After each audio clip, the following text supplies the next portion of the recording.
at U.S. Census Bureau. I know you've been on this same journey ever since, well, quite frankly, before the OMB guidance came out.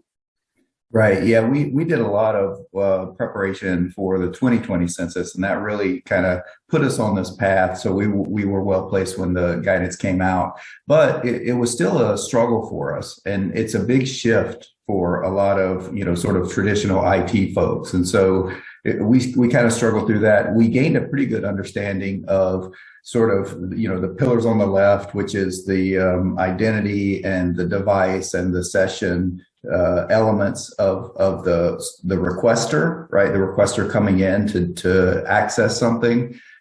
We understood how that was going to change using SASE as that connection point as opposed to VPN, and then unlocking the attributes that we could then use however we wanted to sort of build that trust, right? The identity attributes that Scott talked about, the device attributes, right? And even to the point of device identity using something like a certificate, right? And then the session, is this request coming from the location we expect it from? Those kinds of things. So that gives us a lot of tools in our toolbox that we didn't have before.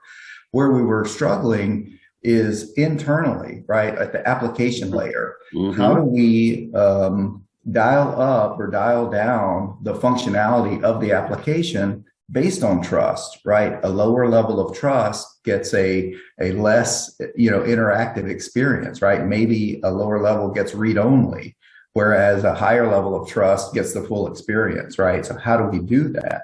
And then how do we also keep our internal applications hidden from the internet when we know we have to use that internet and the TIC 3.0 that Scott mentioned for that access, right? Everything sort of works through the internet under a zero trust model. And we found out that the application proxy capability is where we're going to focus, right? And so that's where we're at now. How do we really leverage an application proxy to keep it hidden from the internet, but also accessible for an internal application? And then how do we dial up functionality based on trust level?